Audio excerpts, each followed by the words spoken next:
Okay. All right, we're going to go ahead and start.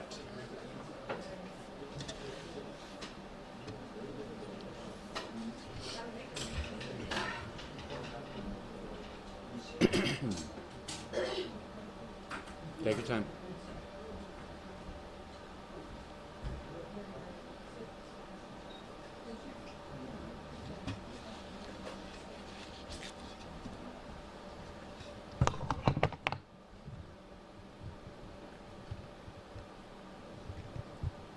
Thanks for waiting.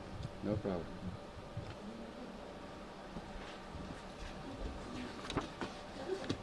Everybody okay with sound? All good. Got it? Everybody good? We have one more camera setting up.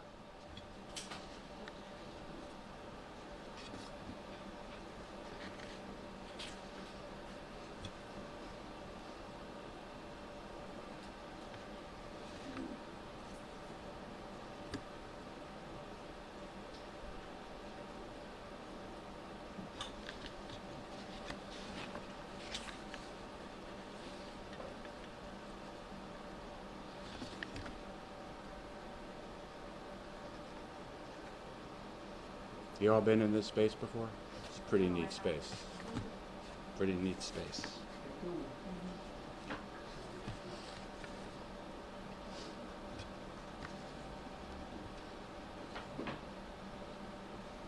I went to Dublin last summer, and I've talked about that. And on that trip, Diane and I spent a day in Dublin's equivalent of this room. Pretty fascinating to watch all the cameras and the traffic. We set?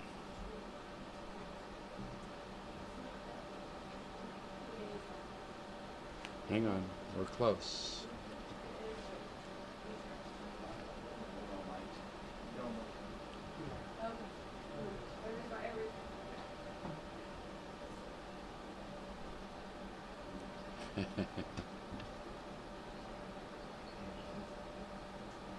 You set? All right, we're ready now.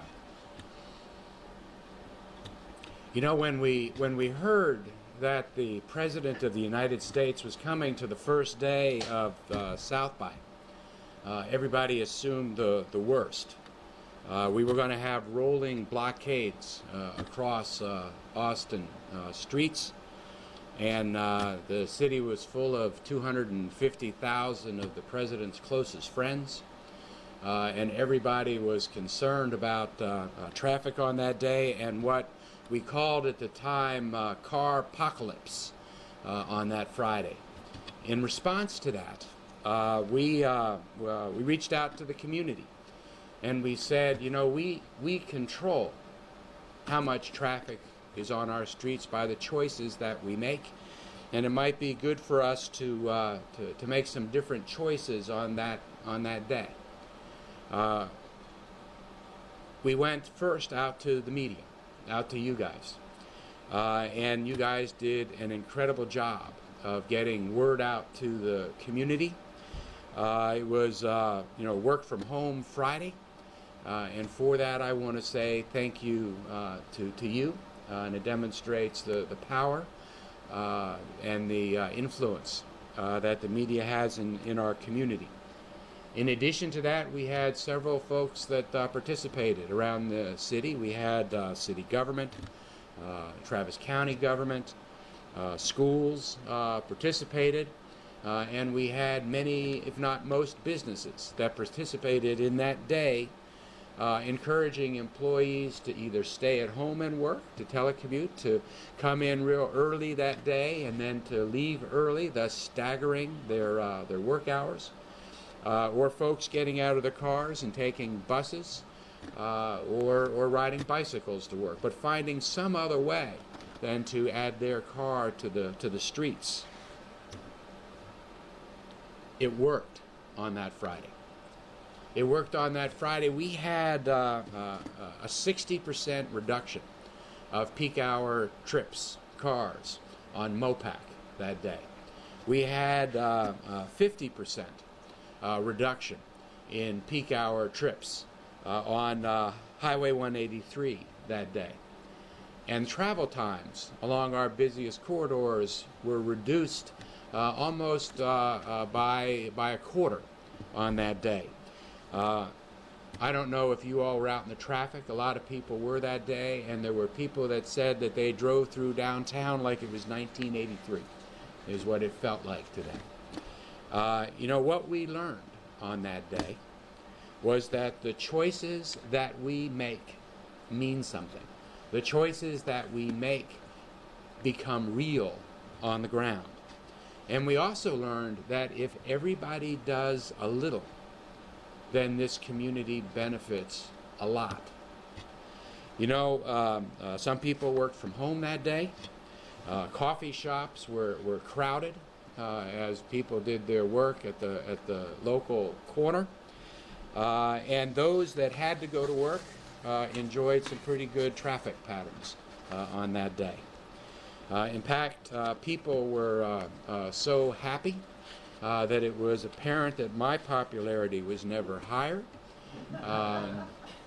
And I learned then that in any future election, the thing for me to do is to declare another day like that on the Thursday before the election starts. But as a community, we also asked ourselves, if we can do this for the president, can we do this for ourselves? And the answer to that is yes. On May 11th, next month, Wednesday, May 11th, we're going to do this again. But this time, we're not asking people to just stay home. We're asking people to avoid peak hour congestion. We are saying to the community, Austin, don't rush. Austin, don't rush. On May 11th, we're going to see if what we did for the president, if it's something we can do for ourselves. And on that day, we're going to ask people in the community to try to avoid being in their cars during the peak hour rush periods, both in the morning and in the afternoon. People have lots of options. People can stagger their work hours, working with their employers. Come in a little bit early, leave a little bit early. Come in a little bit late and leave a little bit late. But to avoid that peak hour times. People can ride buses, they can cycle, or they can telecommute. In other words, work at home on that day. We want to make it easy. And that's what we mean when we say, Austin, don't rush. You know, all we need to do to create free flow movement traffic on I-35 and Mopac is to reduce peak hour trips by 20%. That means that 1 out of 5 people in the office stagger their work hours. Come in early, leave early, come in late, leave late. 1 out of 5 people in the office. Or it means that everybody in the office picks 1 day a week when they're going to work at home and telecommute in conjunction with their employers. And we're asking people to see how many of us can do that on May 11th of next month. You know, we're going to do a lot of things to try to fix traffic congestion in this city. You know, it's possible that we could have bonds in November for I-35 and for some of our major traffic ways. And that's something that this community needs to discuss over the next couple months to see if that's something that we want to do. We have corridor plans that we have spent millions of dollars developing on South Lamar and North Lamar and Burnett Road and Airport and MLK. We should consider whether or not we should take those plans off the shelf and actually do the work. You know, we're going to bring in new technologies, and we are changing technologies in this city right now in order to improve congestion and traffic flow on our streets. It is central to the mobility challenge competition that we're engaged in right now with the Department of Transportation. But whether or not we win that challenge, the work that's being done by the community with respect to technology is fun and it's exciting, and I can't wait to see that kind of thing continuing to happen on the ground. But the days when we could all get in our cars alone and get on the same roads at the same time and expect anything other than crippling congestion are over. We need to recognize that we can make choices in this community that will affect our lives.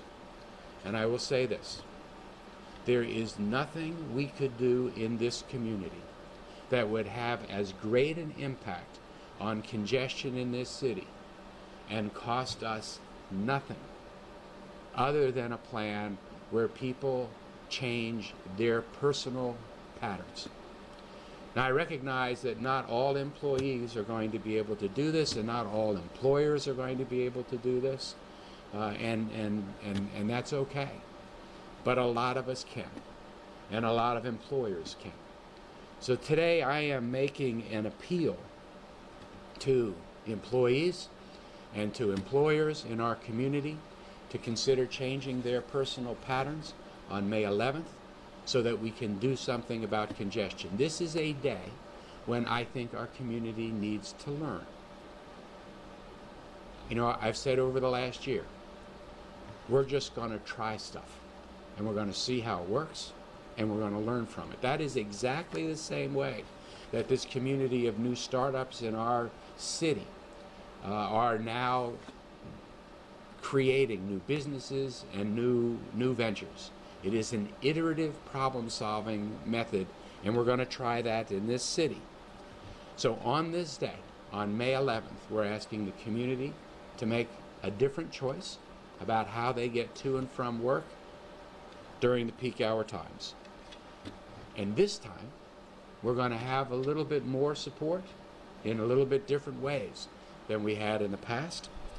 And I will, without spoiling the announcement coming up, I will tell you that Capital Metro has an exciting announcement to make today.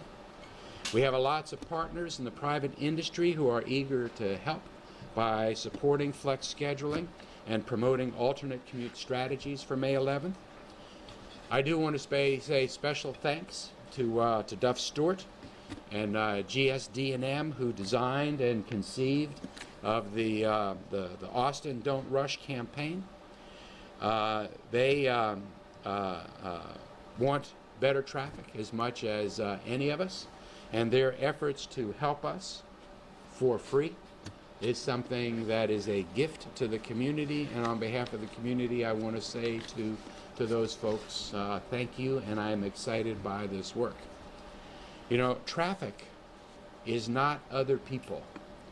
Traffic is all of us. And we can relieve traffic congestion in a uniquely Austin way. This part of the solution doesn't have to be hard, it doesn't have to be expensive, and it doesn't have to take forever. Just one day, on May 11th, in Austin. Don't rush.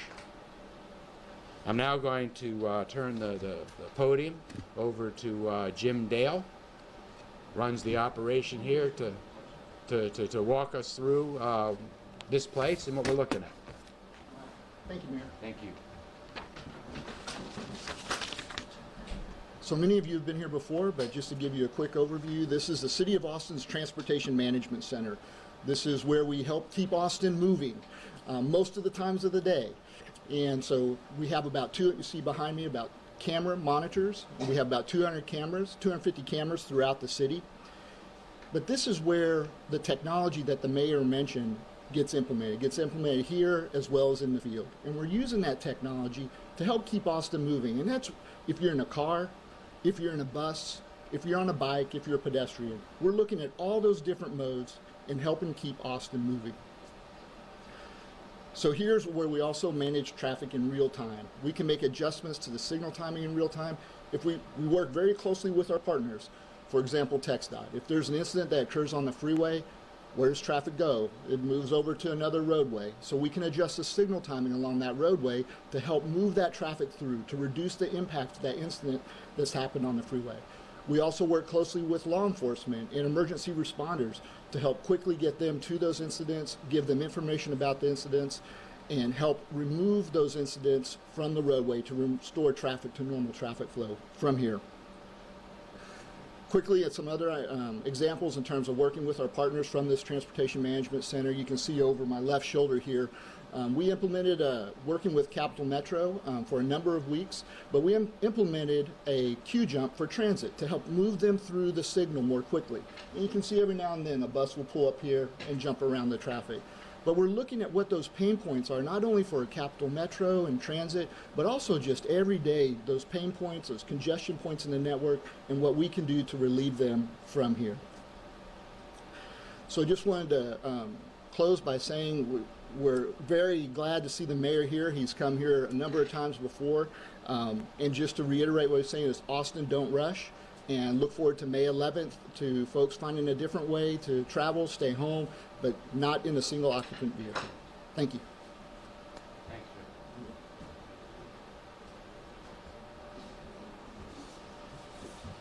Jim. Here today, Francine Perez is going to speak to us on behalf of Capital Metro.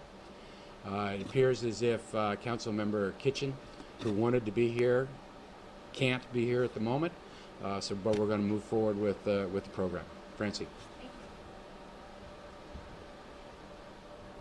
Good morning, everyone. As we all know, transportation is, it affects everyone in the region, and that's why Capital Metro has invested so much in its services over the last few years. We've got Metro Rapid now, of course, Metro Rail. We've got the UT Shuttle, which, serves a lot of people in town. And also we have the Metro Express service that brings people from outside the area into the downtown area. So I am very happy to announce today that Capital Metro is partnering with the city to support the Mayor's Commuter Challenge on May 11th. While some people may choose to stay home that day, telecommute, they may choose to bike, we hope that people on May 11th will choose to take Capital Metro. If they haven't given it a try yet, now's a perfect time. And I am very pleased to announce that Capital Metro will make it as easy as possible to try transit on May 11th by offering all of its services for free that day. So that's all of our bus service. Thank you. That's all of our bus service, trains, the shuttle, the express. So we hope that people will come out that day. If you haven't ridden Capital Metro, please give us a try that day. If you're a regular rider, you get a free day, so that's great. And we hope that everybody will take advantage of this great opportunity. I would like to say that even if you do get a free ride on that day, the best way to take Capital Metro is to download the free Capital Metro app, which is an amazing one-stop shop for riders. You can plan your trip. You can look at maps and schedules. You actually can also know when your next bus or train is going to depart. So it's an absolutely excellent tool for everyone to have if you're just an occasional rider or you ride every day. So with that, we're very pleased to be able to offer this to the community. We're very pleased to partner with the mayor and the city on this, and we hope everyone comes out on May 11th and rides Capital Metro. Thank you.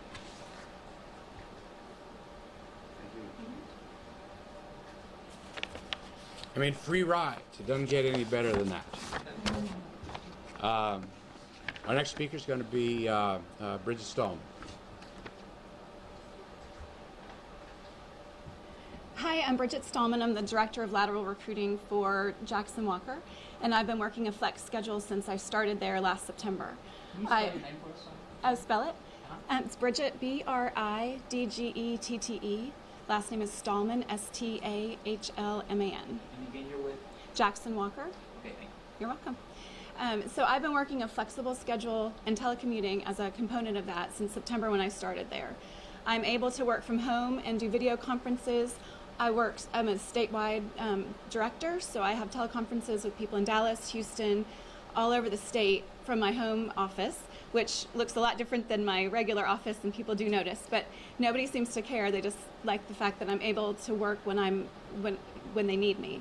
So I work, generally I leave work at 2 on Mondays and Wednesdays, so I avoid rush hour on both of those days, and then I work from home on Fridays. So I'm able to be one of the people that kind of minimize traffic by more than 20%, which is a good thing. And our firm also encourages attorneys and supports attorneys and our exempt staff in their flexible schedules. And we did participate with Obama when he was in town, and hopefully we'll definitely participate on May 11th. I know I'll rearrange my schedule and probably will work from home the entire day on Wednesday, May 11th. as well as encourage people in our office to work either, as the mayor said, late, come in later or come in earlier. So I feel very fortunate to be a part of the ability to have a flexible schedule, which also makes my life work easier. It allows my life to be more integrated, both my personal life and my work life, so I can make both things successful. So thank you for your time.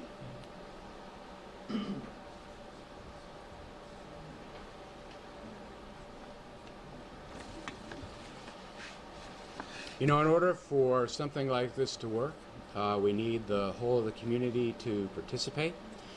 So we're going to have a campaign, a social media campaign, a media campaign to try and at least make folks aware so that they can try on that day. There are many businesses and organizations that have accepted my challenge, the mayor's challenge, to avoid peak hour rush hours on May 11th.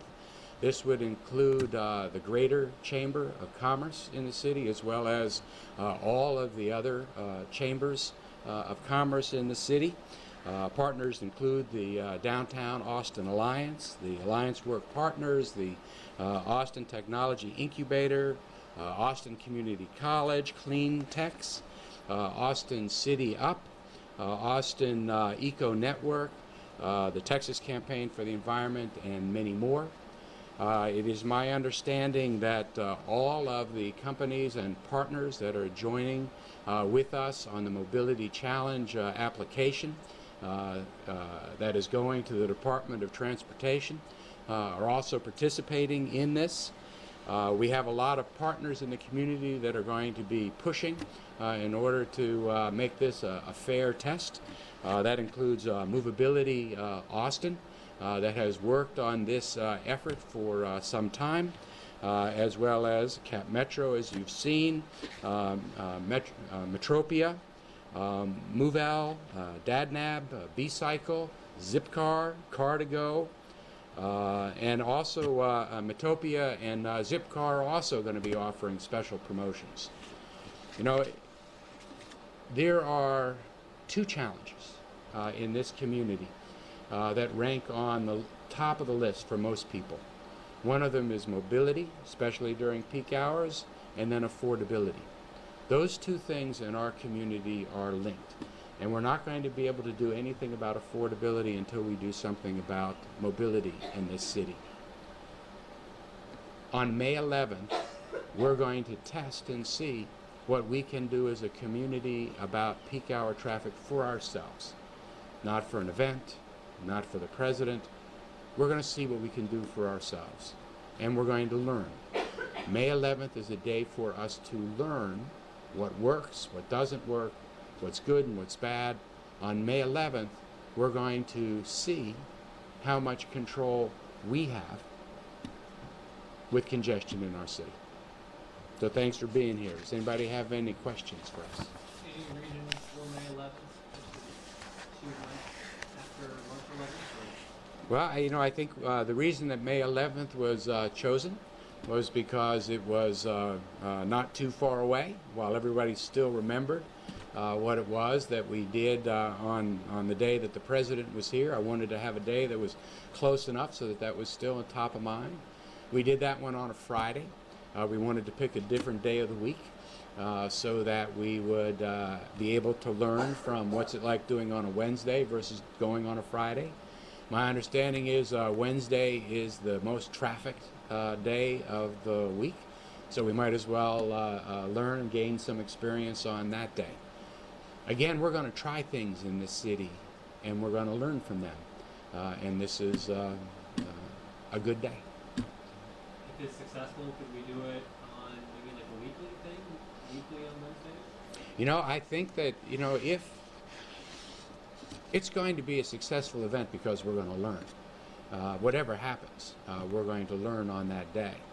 But certainly if people taking control of their own habits and their own routines results in a reduction of congestion, then I would imagine that the community is going to ask for it to be done again and to be done more frequently. But what the next step is after that probably depends on what we learn on that Wednesday. But my hope is that we will see a reduction on traffic on that day. People will get used to different patterns. Some people will get on the bus that have not done that in the past and see that it is a real viable option for them. Some people will get on their bicycles and see that that's an easy way for them to get in. People will stagger their work hours and find that their days are just as productive at the office as otherwise. It will all learn something. And if it works, then maybe you do 2 days, maybe you do a week. Maybe we get to a place where we can in fact do something about peak hour congestion on an ongoing basis without spending billions of dollars. Again, if we can just reduce trips by 20% during peak hour, we will have free flow traffic on I-35 and MOPAC, and it costs us nothing. This is something as a community we ought to try. Yes? I've been doing traffic stories for 20 years. It's just continuing to get worse. Ideas of, ride the bus, ride your bike, stay home and work have been pushed for a long time. Is there any way of considering incentivizing companies to do alternative schedules and allow people to work from home? I think that going forward, your question is, are there other things we could do to encourage this behavior? Could we be incentivizing this behavior? And I think that everything's on the table. I think we need to figure out what it is that is the right formula to make something like this work, to increase adoption of changes in behavior. And that's certainly something, incentives are certainly something that would need to be considered.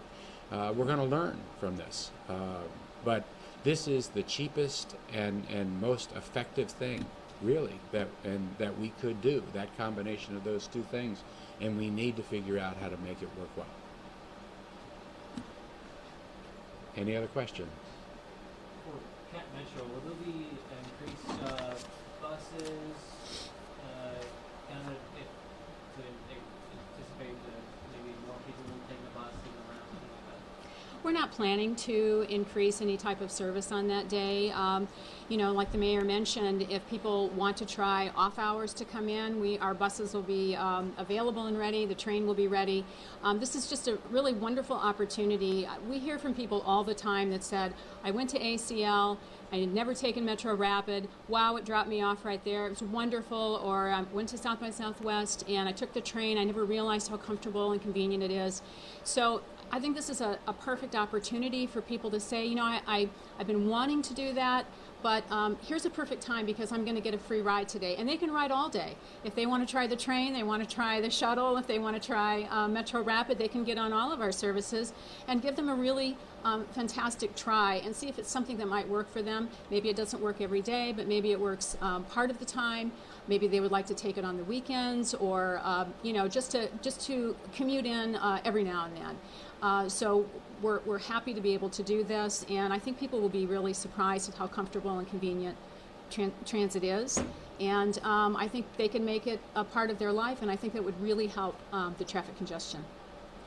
The ballpark and how much that costs for one day? I don't. I'm happy to look into that and get back to you on that. Sorry, guys, we got to pull the mayor. Last question.